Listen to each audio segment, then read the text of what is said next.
सुमृत दास लोगों से कह दो, मैं प्रत्येक परिवार को 5 बीघे की दर से जमीन लौटा दूंगा।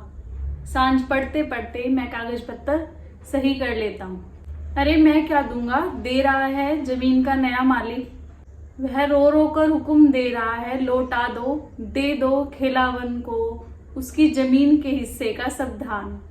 तहसीलदार साहब के अचानक हुए इस हृदय परिवर्तन का यदि आप कारण जानना चाहते हैं तो आपको फणीश्वर नाथ रेणु की मैलांचल पढ़नी होगी। आप सभी का स्वागत है आपके अपने चैनल पिंड इमोशन में।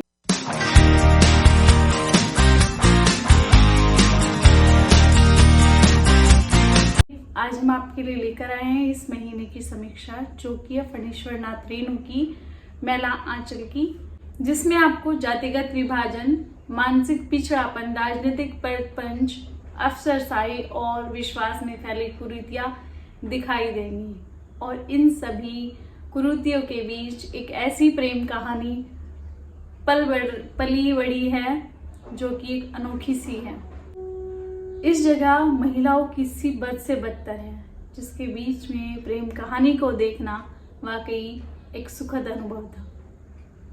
वैसे आप सोच रहे होंगे कि महिलाओं की स्थिति यह पुरुषों के कारण है, तो आप यहाँ गलत हैं। महिलाओं की इस बदतर स्थिति में महिलाओं का भी पूर्ण योगदान है। आपको कहानी पढ़ते हुए लगेगा कि इस कहानी का मुख्य पात्र कौन है, या ये कहानी किस किरदार के चारों तरफ गढ़ी गई है।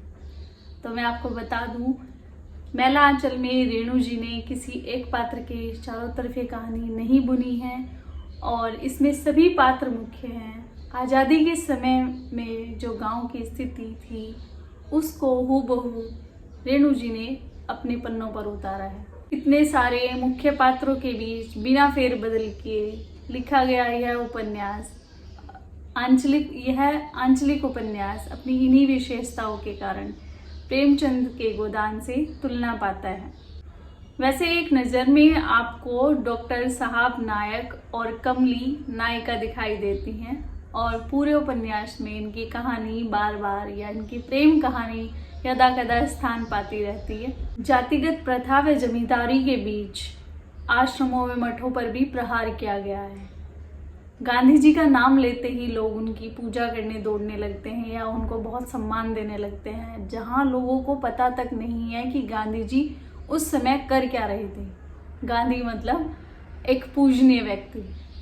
वामपंथ, दक्षिण पंथ और कांग्रेस के बीच जूझती ये कहानी मुझे वर्तमान में होने का एहसास कराने लगती है। महिलाओं की स्थिति देखकर आपको लगेगा कि हम 60-65 साल में बहुत दूर निकल आए हैं, लेकिन आज भी जब मैं महिलाओं को उनके चौका चूल्हा और कपड़ों पर लोग जज करते हुए या उनको घर में सीमित करते हुए देखती हूँ, तो मुझे लगता है महिलाएं आज भी मैरिजगंज की गलियों में ही स्थान पा रही हैं। छुआछूत और भेदभाव के बीच हमें पता चलता है, या आप कह सकते हैं कि मैरीगंज के लोग मान लेते हैं कि समर्थ को कोई दोष नहीं। और जो मैंने ये लाइन बोली है, समर्थ को कोई दोष नहीं, इसको जानने के लिए भी आपको मैलांचल पढ़नी होगी। इसी कहानी का एक पात्र है लक्ष्मी। जब वह अपनी किसी बात को पुरुषों के समक्ष बड़ी पुरजोर तरीके से रखती है, बड़े अच्छे तरीके से अपने पक्ष को रखती है, तो उसे सुनने या मानने की बजाय उस पर कटाक्ष और गाली गलौज शुरू कर दिया जाता है। आज भी मैं महिलाओं की वही स्थिति देखती हूँ, तो मुझे बार बार एहसास होता है कि हम कहाँ निकल कर आए हैं और हम कहाँ पहुँचे हैं। इसमें एक महिला पात्र और है जो शहर से गाँव लौटी है। उसके कपड़ों पर, उसके रहन सहन पर, उसकी बोल भाषा पर सभी लोग बातें बना रहे हैं। आज भी हम लोग जो ग्रामीण परिवेश से लड़कियां बिलोंग करती हैं, वो वापस वहां जाती हैं तो उन्हें ये सब सुनने और देखने को मिलता है। तो मुझे लगता है महिलाओं की स्थिति में ठीक है, थोड़ा बहुत बदलाव आया है, लेकिन हाँ, कह सकते हैं आज भी हम कहीं ना कहीं उस जगह से खुद को जुड़ा पा रहे हैं।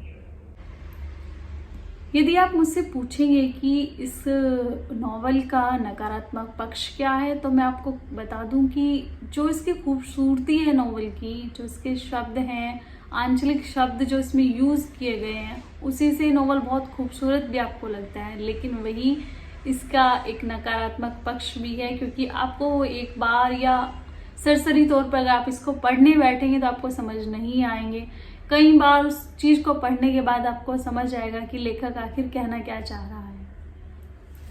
तो जब बार बार आप किसी चीज़ को पढ़ते हैं, कई बार पढ़ने के चक्कर में एक जो लय होती है पाठक की वो ख़त्म हो जाती है। मेरे साथ कई बार इसमें यही हुआ, लेकिन मुझे नोवेल पूरा करना था तो मैंने इसको किया, अच्छे से किया। हालांकि बाद में जब मैं इसको ख़त्म कर रही थी तो अंत तक मुझे सभी शब्दों के अर्थ खुद से समझ आने लगे थे।